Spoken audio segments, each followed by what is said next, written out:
Praise the lord. నేను మీ brother Prashanth మాట్లాడుతున్నానండి, faith Land media నుంచి. ప్రస్తుతం మనము సెయింట్ థామస్ గారు మౌంట్ దగ్గర ఉన్నామండి. సెయింట్ థామస్ గారి విశేషాలు, సెయింట్ థామస్ గారు ఇక్కడికి వచ్చి ఏం చేశారు అనేది, దాని తాలూకా ప్రత్యేకతలు మనం తెలుసుకుందాము. నాతో పాటు రండి.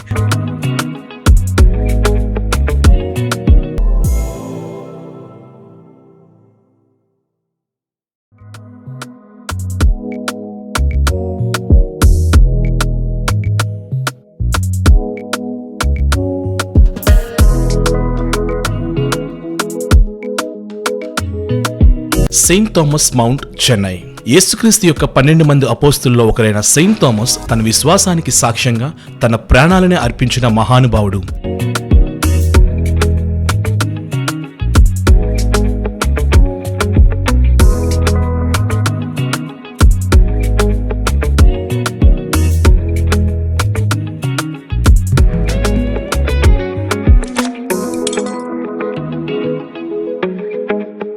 ఆయన విశ్వాసం కోసం ప్రాణాలు అర్పించిన వారి రక్తంతో పవిత్రమైన స్థలంగా గుర్తించబడింది.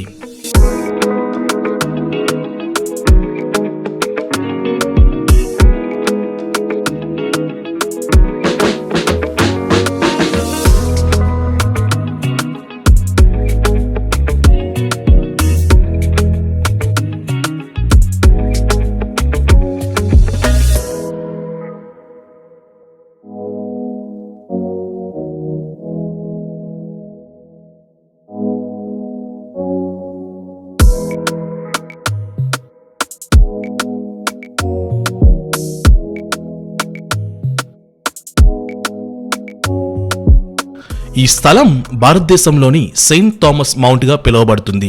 క్రీస్తు శకం 52వ ప్రాంతంలో సెయింట్ థామస్ భారతదేశానికి వచ్చారు. యేసుక్రీస్తు ప్రేమ, క్షమ, రక్షణ సందేశాన్ని ప్రకటిస్తూ అనేక మందిని విశ్వాసంలోనికి నడిపించారు. భారతదేశంలో తొలి క్రైస్తవ సంఘాలకు ఆయనే పునాది వేశారు.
ముందు రోజుల్లో సెయింట్ థామస్ ఎక్కువ సమయం లిటిల్ మౌంట్లోనే గడిపారు. అక్కడ ఉన్న చిన్న గుహలో ఆయన ఏకాంతంగా ప్రార్థిస్తూ దేవునితో సంభాషించేవారు.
ఈ ప్రార్థనా జీవితం ఆయనను తుది బలిదానానికి సిద్ధం చేసింది.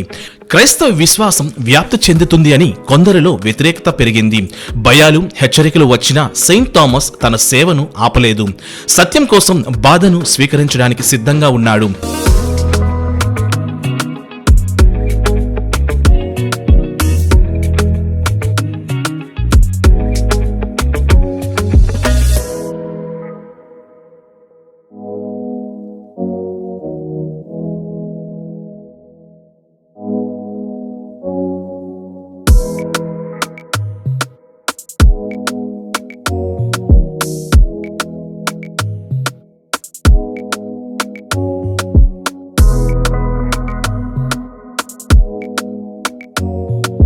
క్రీస్తు శకం 72లో సెయింట్ థామస్ మౌంట్ పై ప్రార్థనలో ఉన్న సమయంలో ఆయనపై దాడి జరిగింది. ఈటెలతో గాయపరచబడి ఆయన తన ప్రాణాలను ప్రభువైన యేసుక్రీస్తుకు అర్పించారు. ఆ రోజు ఆ పర్వతం రక్తంతో పవిత్రమైన భూమిగా మారింది.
ప్రస్తుతం మీరు చూస్తుంది ఇక్కడ 12 మంది శిష్యుల అవశేషాలు ఉన్నాయండి.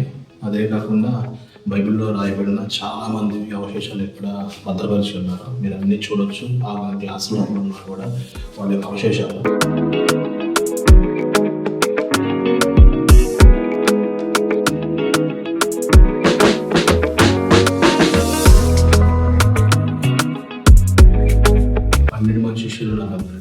సో 12 మంది శిష్యుల్లోనే 12 మంది శిష్యుల తాలూకు అవశేషాలు ఉన్నాయి. సో ఇక్కడ ఒక 6 ఉన్నాయి.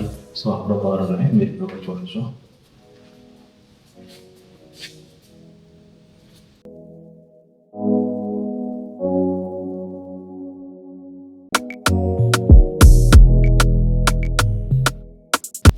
ఇందులో ఒక భద్రపరిచారండి. సో టోటల్ 12 మంది శిష్యులు.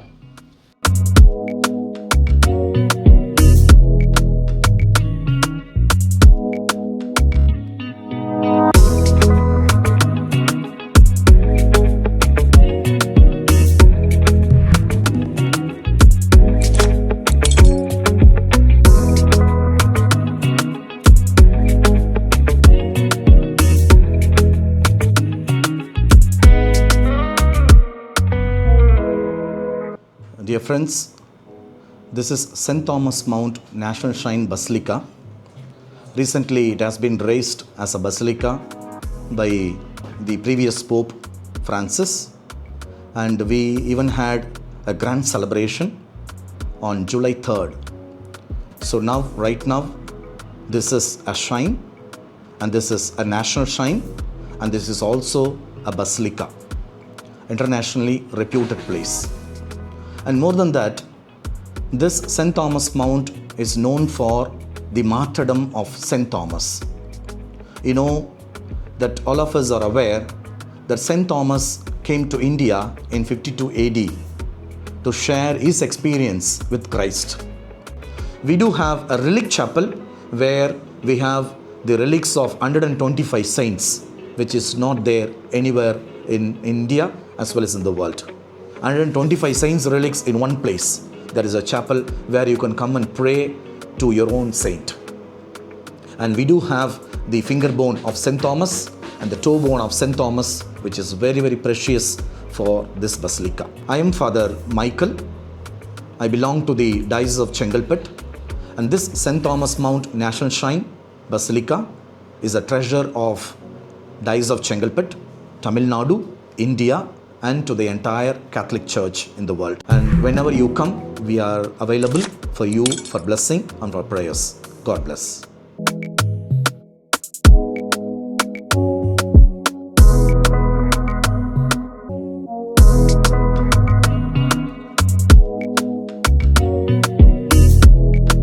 భారతదేశంలో సహితత్వం పొందిన ఏకైక అపోస్తలుడు, పవిత్ర భూమి వెలుపల అపోస్తుడి రక్తంతో పవిత్రమైన ఏకైక దేశం భారతదేశం. విశ్వాసం, త్యాగం, ధైర్యానికి ప్రతీక.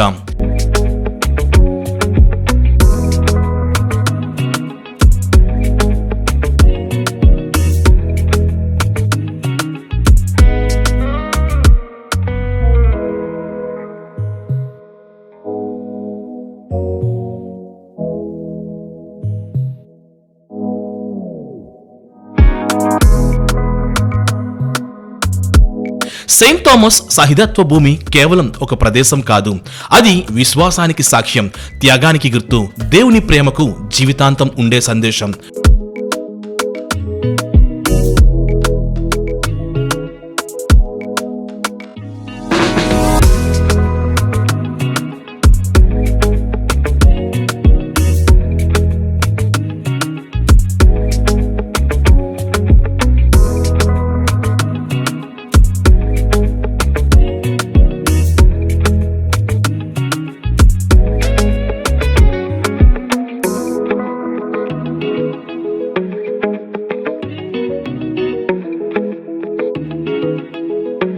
నన్ను చూసిన వారు నమ్మరు, చూడకుండా నమ్మిన వారు ధన్యులు. సెయింట్ థామస్ జీవితం ఈ మాటలకు సజీవమైన ఉదాహరణ.